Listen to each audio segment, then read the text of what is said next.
Tail gunner position has the highest casualty rate. 38% don't finish their tour. Then I've got 62% odds, Donovan replied. I'll take them. Why? Because I don't wait for them to shoot me. I shoot first. Whitmore studied him, then nodded.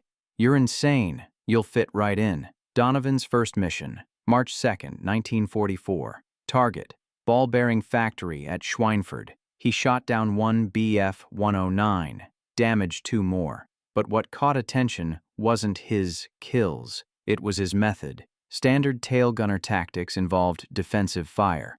Wait for fighters to commit to attack runs. Open fire when they entered effective range. Conserve ammunition, protect the aircraft. Donovan did the opposite. He fired bursts at fighters still forming up, forced them to break formation early, wasted ammunition on targets at extreme range. His logic was simple.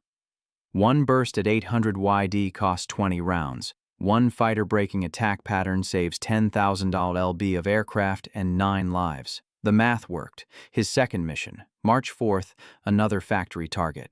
This time, Donovan experimented.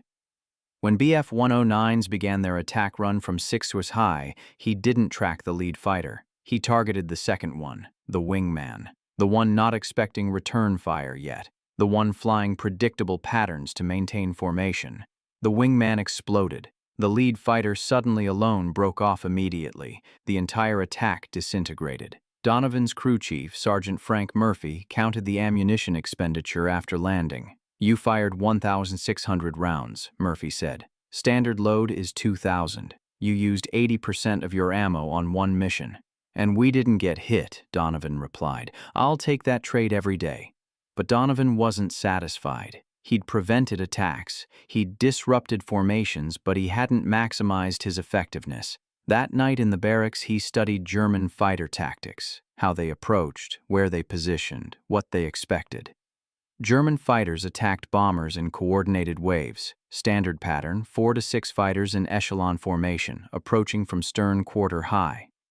Lead fighter drew defensive fire. Wingman exploited the gunner's focus on the primary threat. Standard American response. Track the lead threat. Engage when certain of hits. Conserve ammunition for multiple attacks. Donovan saw the flaw. American gunners reacted. Germans dictated. The initiative belonged to the attacker. Every defensive doctrine assumed the enemy controlled timing. What if you reversed it? What if you attacked first? What if you forced the enemy to react to you? March 6, 1944. Prem mission briefing. Target. Aircraft factory at Augsburg. 800 B-7s. 2,500 German fighters expected. Intelligence predicted heavy losses. Whitmore gathered his crew. This one's going to be rough. Stay sharp. Stay alive. Donovan raised his hand. Permission to try something different, sir. Like what? Aggressive fire. I want to engage fighters before they commit to attack runs. Force them to defend before they attack. Whitmore frowned. That burns ammunition. You'll be dry before the real fight, or I'll prevent the real fight. Donovan said, Sir, we've been playing defense for 2 years. How's that working? 38% tail gunner casualty rate. Maybe it's time we stopped waiting to get shot. The pilot considered, then nodded. You've got one mission to prove it. If we get shredded, you're off the gun. Deal. They took off at 06:47 hours. Formation assembly over East Anglia. Climb to altitude. Cross the channel. Enter German airspace at 0824. The routine felt almost mechanical until the call came at 0919. Fighters 6 Dogwao high, 12 bandits. Donovan swiveled his twin 50s. 12 BF-109s, 2,000 YDs out, forming up for coordinated attack. Standard response. Wait until they commit, then engage the lead fighter. Donovan did neither. He opened fire immediately at 2,000 Waller, maximum range, low probability hits. The tracers arced through empty sky. Most missed by hundreds of feet, but the effect was immediate. The German formation scattered. Lead fighter broke right. Wingmen hesitated. The attack pattern disintegrated before it started. Donovan, cease fire. Whitmore's voice crackled over the intercom. You're wasting ammunition. Negative, sir. Watch what happens next. The German fighters regrouped, but now they approached cautiously, not the aggressive diving attack pattern, hesitant, probing. The initiative had shifted. Donovan tracked the new lead fighter, waited until 1500 YD, then opened fire again. Short, controlled bursts, not aiming to hit, aiming to intimidate. It worked. The formation broke again, but one BF-109, the wingman on the left, maintained course, aggressive, experienced. Donovan recognized the type. Veteran pilot wouldn't be intimidated, required different tactics. He let the fighter close. Yaud 400 YODs, 300. 1200, the range where most gunners would open sustained fire. Donovan held the German closed further. 1100 WAST D1000. Now the fighter filled his sights. Donovan fired. Not a burst, a sustained barrage. 200 rounds in 3 seconds. The concentration of fire was overwhelming. The BF-109 tried to brake but flew directly into the stream of tracers. The engine exploded. The aircraft disintegrated. Pieces tumbled earthward. Good kill. The radio operator's voice. Donovan just splashed one. But Donovan wasn't celebrating. He was already tracking the next target. The remaining 11 fighters had regrouped. Now they knew the tail position was dangerous. They'd adjust tactics, come from different angles, split his attention. Standard counter to aggressive defense. Donovan expected this. He'd planned for it. When the fighters split into 2 groups, 6 attacking from 6 or 5 from 7 Nust. He didn't try to engage both. He focused everything on the 6 Naurs group, ignored the 7 Sur threat completely. Wastest gunner, you've got 7 o'clock, Donovan called. I'm holding 6. The waist gunners, Sergeants Tommy Price and Carl Johnson, opened fire on the 7 Surs group. Donovan concentrated on his sector. 6 fighters. Diving toward them, he picked the lead aircraft, fired, hit. The fighter exploded. The remaining 5 broke formation momentarily. Donovan immediately shifted to the new lead fighter, fired again. Another hit, another explosion. In 30 seconds, 3 BF-109s fell. The remaining 9 fighters broke off completely, not retreating to reposition for another attack. Full retreat, fleeing from a single tailgun position. The formation flew on. Donovan reloaded, checked his ammunition. He'd expended 100 rounds, 800 remaining, enough for 1 more sustained engagement or 2 brief ones. The question was whether the Germans would return. They did. 15 minutes later, this time 18 fighters, a full staffel. They'd seen what happened to the first group. They were prepared.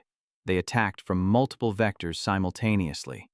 6 Soyuz, 5 Soyuz.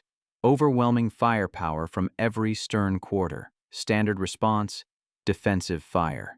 Try to cover all angles, divide attention, survive through evasion and luck. Donovan chose violence. He ignored the 4 and 5 attackers.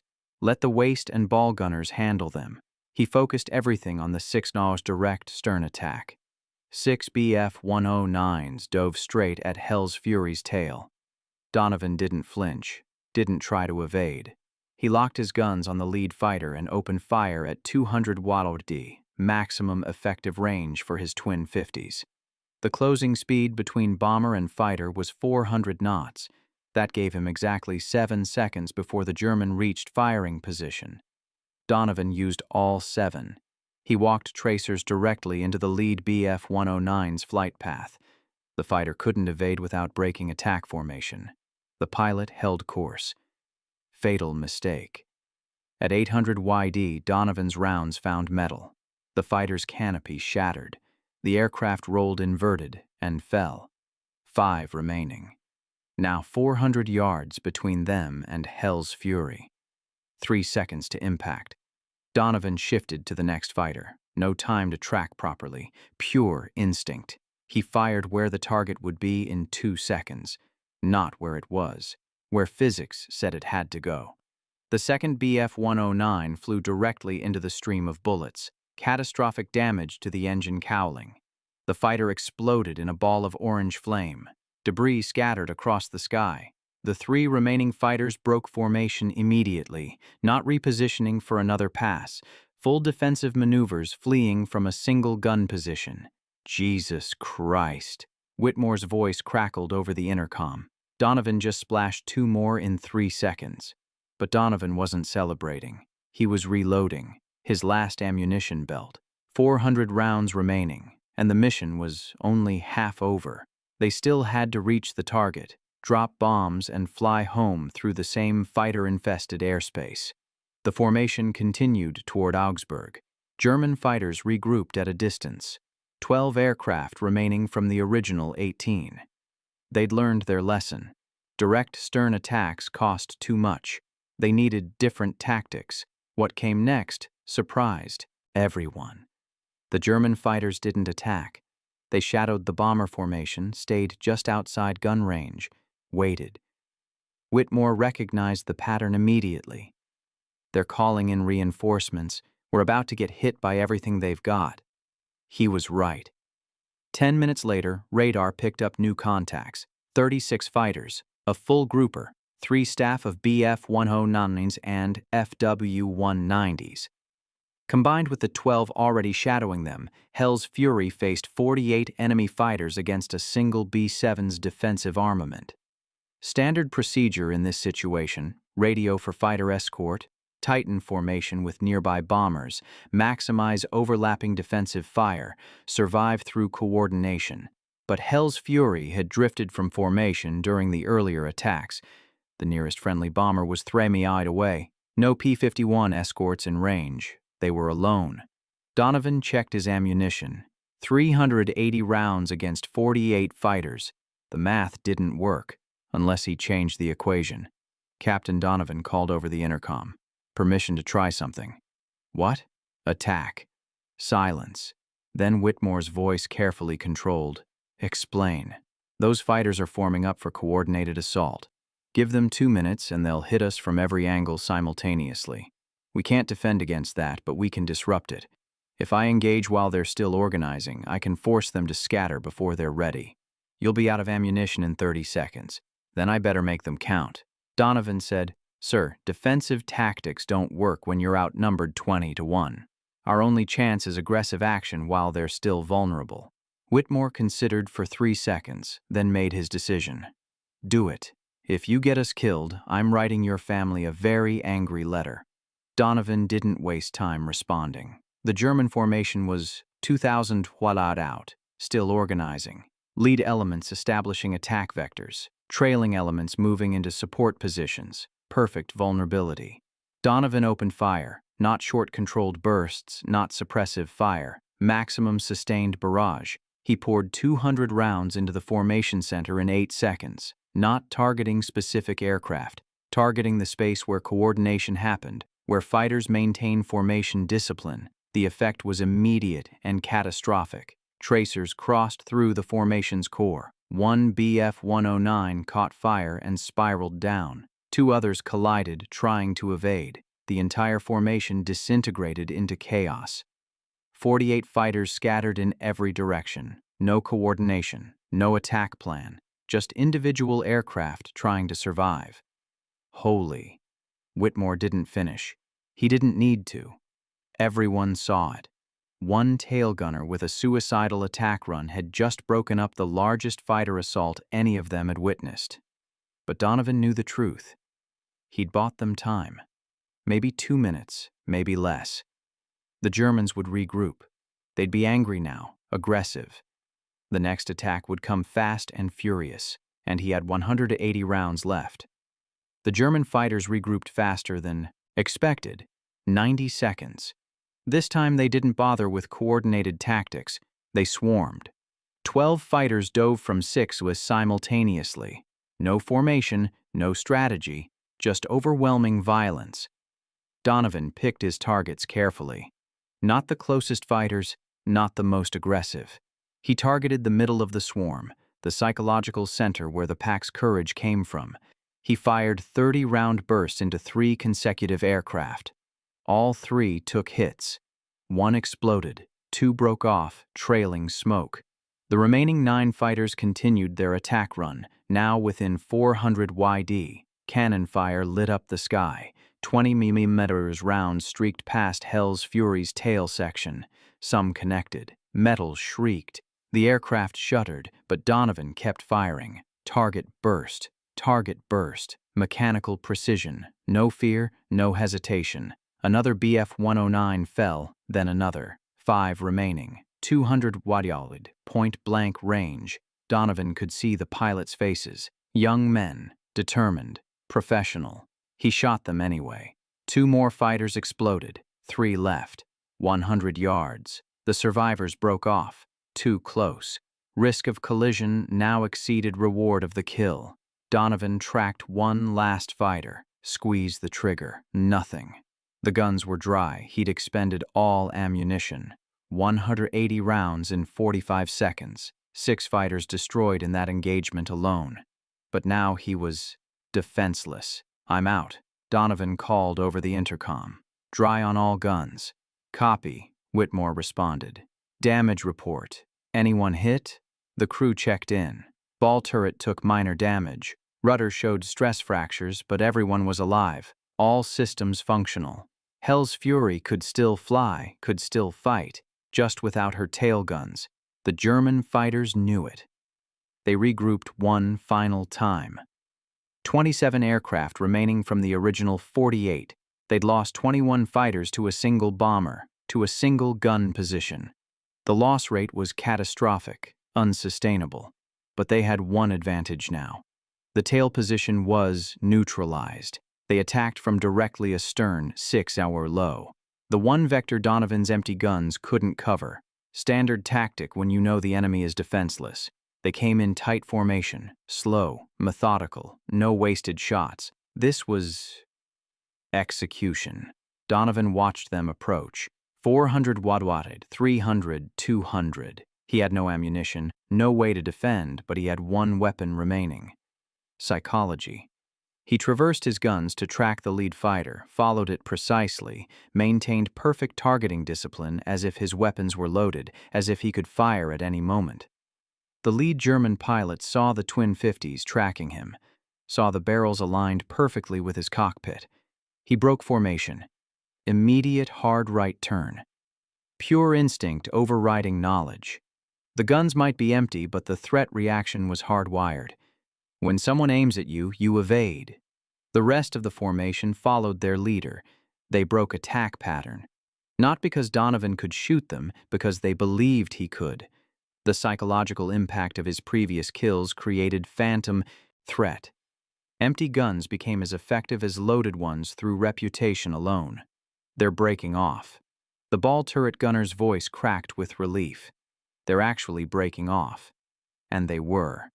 The German formation scattered, didn't regroup for another attempt. They'd lost 21 aircraft to this single bomber.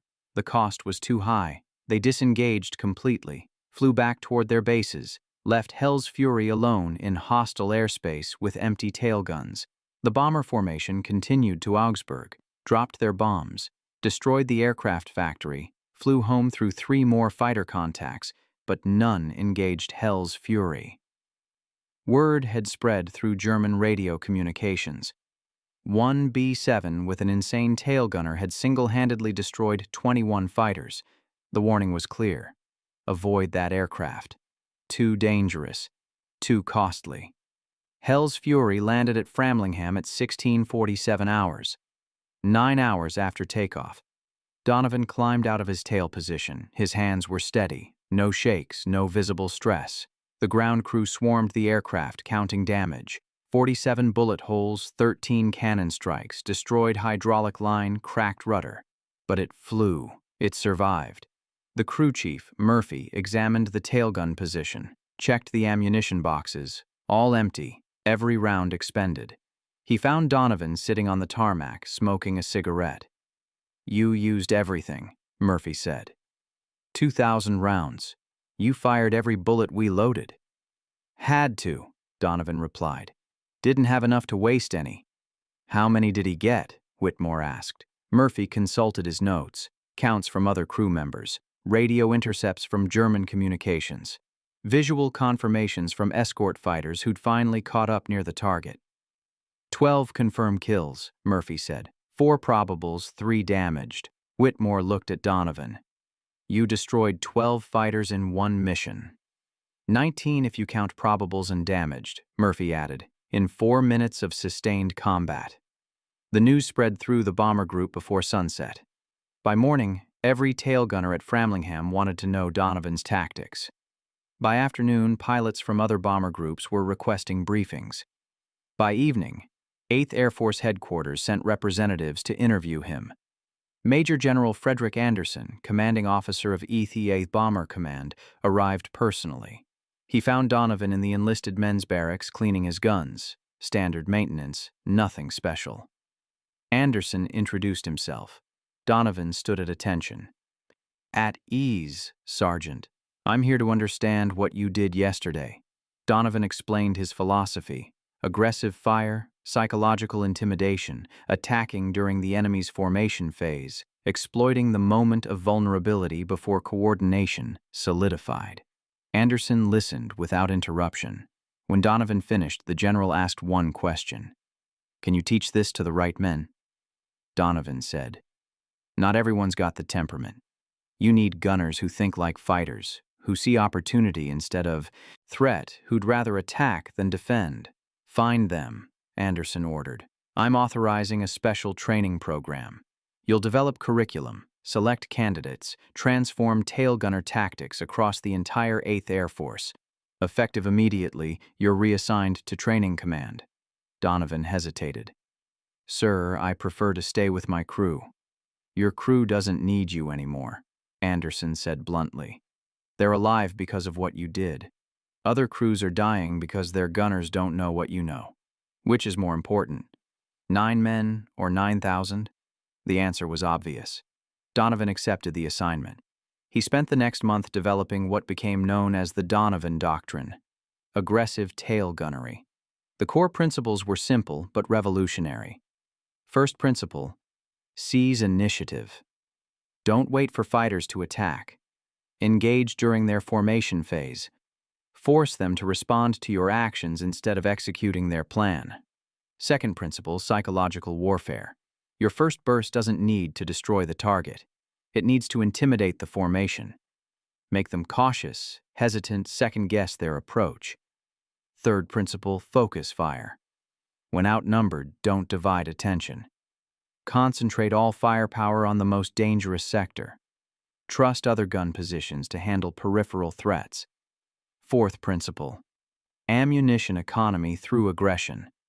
30 rounds forcing 12 fighters to scatter is more efficient than 300 rounds engaging scattered targets. Prevention costs less than reaction. Fifth principle: accept risk. Tail gunner casualty rates were high under defensive doctrine. Aggressive tactics increased exposure but decreased mission losses. Individual risk versus collective survival. The mission mattered more than the man. The Donovan Doctrine faced immediate resistance. Traditional gunners called it reckless. Command officers worried about ammunition waste. Conservative tactics instructors labeled it suicide. But the statistics didn't lie. In March 1944, before Donovan's tactics spread, tail gunner casualty rates in the 8th Air Force averaged 38%. By June 1944, after widespread adoption of aggressive fire doctrine, the rate dropped to 23%.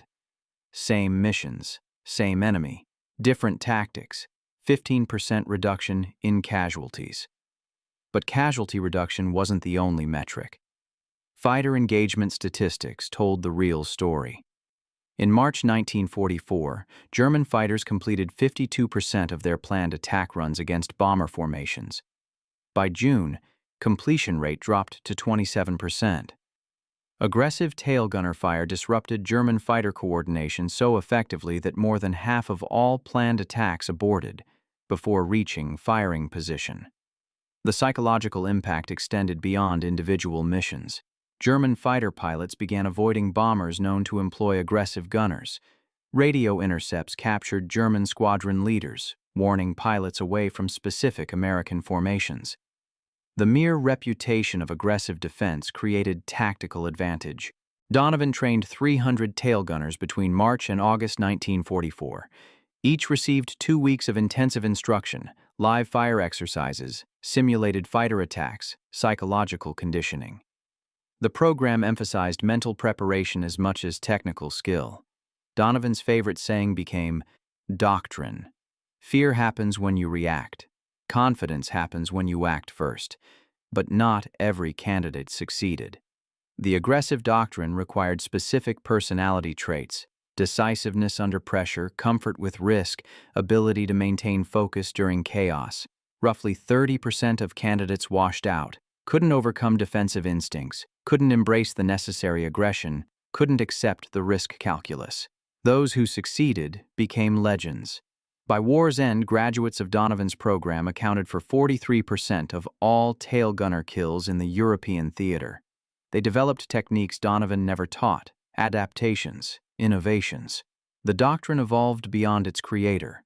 One graduate, Sergeant Thomas Bailey, destroyed 16 fighters in his first 4 missions. Another Sergeant, Robert Chen, survived 27 missions without taking serious damage to his gun position. The aggressive doctrine didn't just increase kills, it increased survival rates through deterrence. German pilots learned to recognize aggressive gunners. The telltale signs were consistent: early opening fire at extreme range, sustained barrage instead of conserved bursts, tracers walking through formation centers. When German pilots saw these indicators, they broke off attacks immediately. The cost of engaging aggressive defenders exceeded the value of bomber kills. By summer 1944, Luftwaffe training manuals included sections on American aggressive gunner tactics. The recommended counter-approach was simple: avoid. Find easier targets. Don't engage bombers with active aggressive defense. The psychological battle had reversed. Now German fighters feared American gunners instead of the reverse. Donovan's personal combat career ended with that March 6th mission. He never flew another combat sortie, spent the rest of the war training others. But his influence extended far beyond his 12 confirmed kills. Conservative estimates credit the Donovan Doctrine with saving 300 American bombers, 3,000 aircrew. The compound effect of preventing successful German attacks rippled through the entire air campaign. After the war, military historians studied Donovan's tactics. The principle of aggressive defense became incorporated into aerial combat doctrine for multiple nations: Soviet Union, Britain, even Germany. In post-war analysis acknowledged the effectiveness. The concept spread beyond bombers, fighter escorts, ground attack aircraft, naval aviation. Wherever defensive positions existed, Donovan's principles applied. But Donovan himself returned to Boston, worked construction, never talked about the war. When journalists tracked him down in the 1960s, he declined interviews. "I did what needed doing," he said.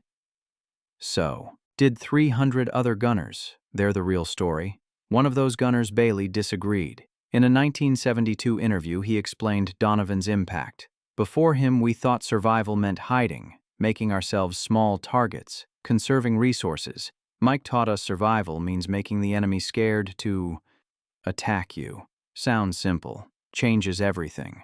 The numbers proved Bailey's point. 8th Air Force conducted detailed analysis in 1945. They compared bomber losses before and after aggressive gunner doctrine implementation. March through May 1944, average losses of 14 bombers per 1,000 sortizes. June through August 1944, average losses of 8 bombers per 1,000 sortizes. Same targets, same German defenses, 43% reduction in losses. The difference: gunners who shot first. German records captured after the war revealed the enemy perspective. Luftwaffe after-action reports from summer 1944 consistently mentioned American gunner aggression. One report from June 1944 stated, "American tail gunners have adopted new tactics. They engage formations during approach phase with sustained fire. Effect is psychological disruption of attack coordination." Recommendation: avoid direct stern approaches. Utilize high-angle diving attacks from 11th or 1 positions. The recommendation proved difficult to implement. High-angle diving attacks required different training, different coordination, different risk assessment. Many German pilots couldn't adapt. Those who tried anyway encountered aggressive waist gunners using similar tactics. The Donovan Doctrine had spread to every defensive position on American bombers. By August 1944, German fighter effectiveness against American bombers had declined by 63% compared to January 1944 levels. Multiple factors contributed: better fighter escorts, improved bomber formation tactics, strategic targeting of German oil production, but internal Luftwaffe analysis attributed 28% of the decline specifically to American aggressive gunner tactics. Donovan never knew these numbers, never saw the German analysis, never learned the full extent of his influence. He died in 1998 at age 76. Boston Globe obituary mentioned his distinguished service across his 16 years working construction. His wife Margaret and 3 children. One paragraph mentioned his war service. Tail gunner 8th Air Force developed new tactics that paragraph didn't mention. 12 kills in 4 minutes, didn't mention 300 gunners trained. Didn't mention 3,000 lives saved. Didn't mention how one South Boston street fighter changed aerial combat doctrine for every nation that studied his methods. His funeral drew 17 people, family mostly, 2 war buddies, no military honor guard, no 21-gun salute, just a quiet service at St. Augustine Cemetery. The priest who performed the service didn't know about March 6, 1944, didn't know about the Donovan Doctrine, didn't know he was burying a man who'd altered the course of aerial warfare, but the other tail gunners knew. Every veteran of aggressive gunner training knew they'd gathered informally the night before at a bar in South Boston. Raised glasses, told stories, remembered the man who taught them to shoot first and intimidate the bastards who wanted them dead. Bailey, now 74, gave the toast. Mike Donovan never thought he was special, just a guy doing his job, but his job saved 3,000 of us. Every bomber that made it home because German fighters broke off their attack. Every gunner who survived his tour because he learned to be aggressive instead of defensive. Every mission that succeeded because the enemy was too scared to engage. That's Mike's legacy, not 12 kills, 12,000 lives. The Donovan Doctrine remains standard doctrine in modern aerial combat training. Fighter pilots learn aggressive engagement principles. Gunners on transport aircraft study psychological intimidation tactics. Even modern missile defense systems incorporate the concept of early engagement to disrupt enemy coordination. March 6, 1944 lasted 4 minutes, 1 tail gunner, 12 enemy fighters. The moment when defense became offense, when reaction became action. When one South Boston street fighter proved that survival doesn't come from hiding, it comes from making your enemy too scared to fight. Michael Donovan fired 2,000 rounds, destroyed 12 aircraft, saved 3,000 lives, changed warfare forever. Not because he was special, because he refused to wait for death to come find him. He went hunting first. If this story moved you, please like and subscribe. Your support helps us preserve these histories. Tell us in the comments, where are you watching from? We honor the courage of these men by remembering their names. Thank you for keeping their stories.